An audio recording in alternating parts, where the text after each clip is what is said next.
کم ظرف انسان دوسروں سے لیا ہوا ہیرا بھول جاتا ہے، لیکن اپنا دیا ہوا پتھر یاد رکھتا ہے۔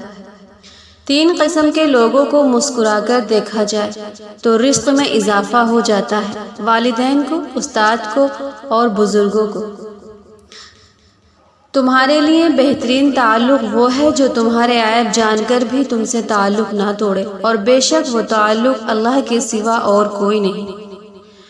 کوئی انسان کتنا ہی گنہگار کیوں نہ ہو، اللہ اس کے لیے دعا کا وسیلہ، توبہ کا راستہ اور رزق کا دروازہ کبھی نہیں بند کرتا۔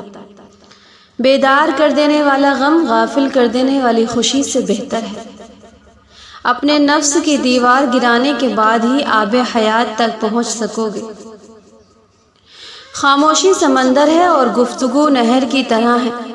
تجھے سمندر تلاش کر رہا ہے، تو نہر کی تلاش نہ کر۔ دیکھو، شیطان نے کوئی شراب نہیں پی ہوئی تھی، پھر وہ کہاں سے مست تھا؟ صرف غرور، تکبر اور انکار سے مست تھا۔ تمہاری اصل ہستی تمہاری سوچ ہے، باقی صرف ہڈیاں اور گوشت ہیں۔ یاد رکھو، جب تک اپنی نجات کا یقین نہ ہو، کسی گنہگار کا مذاق نہ اڑاؤ۔ دنیا پیسے والوں کی چمچہ گیری کرتی ہے، ورنہ رشتے دار تو بھکاریوں کے بھی ہوتے ہیں۔ خلوص جہل کو علم سے بدل دیتا ہے، اور خود غرضی بڑے سے بڑے عالم کو جاہل کر دیتی ہے۔ کسی کی پہچان علم سے نہیں ہوتی بلکہ ادب سے ہوتی ہے، کیونکہ علم تو ابلیس کے پاس بھی تھا لیکن وہ ادب سے محروم تھا۔ لوگ خود ہی اور انا میں مبتلا ہیں، روزی کی فکر میں لگے ہیں مگر روزی دینے والے سے غافل ہیں۔ محبت کا کچھ کام ہونے سے پہلے ہزاروں کام کرنے پڑتے ہیں۔ حرام چیزوں اور حرام کاموں سے ہمیشہ بچتے رہو، تمہاری دعائیں قبول ہونا شروع ہو جائیں گی۔ ایک بات پر ایمان رکھے، جو انسان ہمارے حق میں بہتر نہ ہو، اللہ اس انسان کو ہم سے دور کر دیتا ہے۔ عالم کو دیکھنا بھی ایک عبادت ہوتی ہے، اس سے نیک بختی کے دروازے کھلتے ہیں۔ مکاروں سے اپنے آپ کو بچاؤ۔ اگر ہم سے غلطی ہو جائے تو ابلیس کی طرح دلیر نہیں ہونا چاہیے، بلکہ معافی مانگ لینی چاہیے، کیونکہ ہم ابن آدم ہیں، ابن ابلیس نہیں۔ اگر تم قرآن کو آنکھوں سے دیکھو گے تو الفاظ نظر آئیں گے، دماغ سے دیکھو گے تو علم نظر آئے گا، دل سے دیکھو گے تو محبت نظر آئے گی، اور اگر اپنی روح سے دیکھو گے تو تمہیں خدا نظر آئے گا۔ ولی میں اللہ کا نور ظاہر ہوتا ہے، اگر صاحب دل ہے تو اچھی طرح دیکھ لے گا۔ غم مت کریں، جو چیز آپ سے چھن گئی ہے وہ کسی اور شکل میں آپ کو ضرور ملے گی۔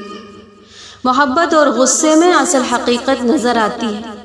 جسمانی بیماری یا مالی نقصان سے پریشان نہ ہو، یہ ایک قسم کا صدقہ ہے جو بڑی مصیبتوں کو ٹال دیتا ہے۔ کبھی سنا ہے کیا کہ انسان کو اس کی عاجزی لے ڈوبی ہو؟ انسان کو اس کا تکبر لے ڈوبتا ہے۔ ہمدردی وہ زبان ہے جسے بہرے سن سکتے ہیں اور اندھے دیکھ سکتے ہیں۔ دعا سے دل کا غبار پھٹ جاتا ہے اور روح کا سکون لوٹ آتا ہے۔ یہاں تو سر سے پہلے دل کا سودا شرط ہے یارو، کوئی آسان ہے کیا سرمد و مجبور منصور ہو جانا۔ زیادہ سوچنے سے بہتر ہے استغفار کیا جائے، زیادہ سوچنا مشکلات کو بڑھاتا ہے اور استغفار مشکلات کا حل ہے۔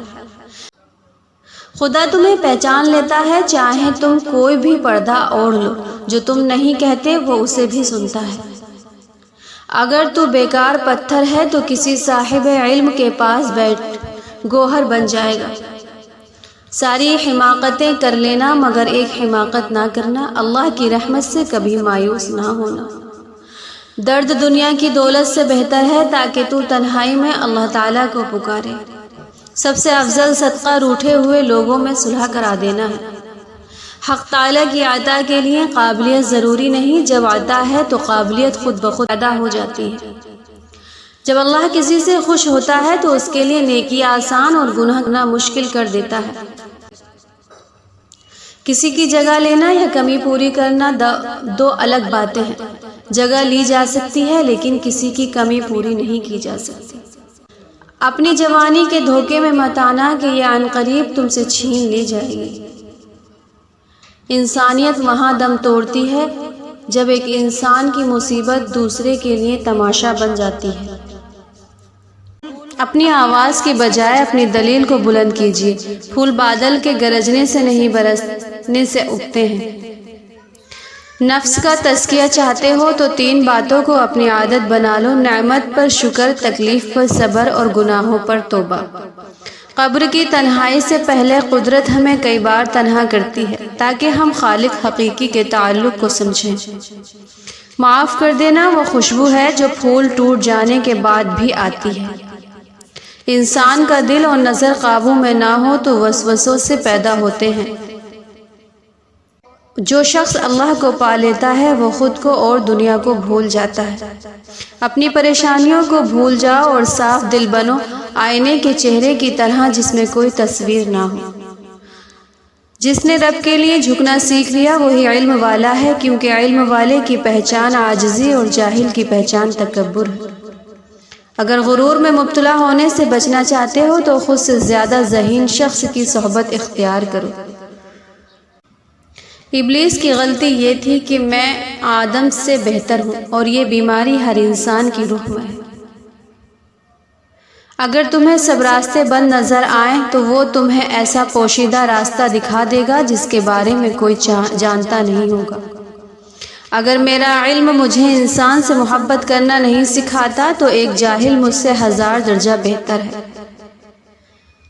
محبت کی تلاش آپ کا ہدف نہیں بلکہ آپ کا ہدف تو ان رکاوٹوں کو دور کرنا جو آپ نے محبت کے جذبے کے خلاف کھڑی کر لی ہے۔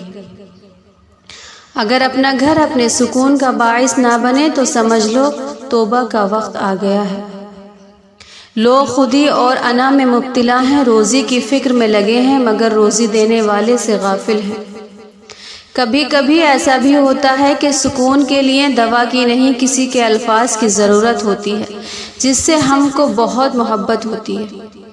اے دل، اگر تجھے دوزخ کی آگ سے نجات پانے کی فکر ہے تو رسول صلی اللہ علیہ وسلم کا قرب حاصل کر۔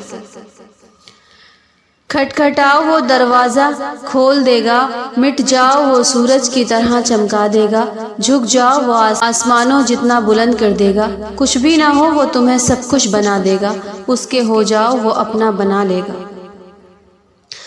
یاد رکھو جب تک اپنی نجات کا یقین نہ ہو کسی گنہگار کا مذاق نہ اڑاؤ۔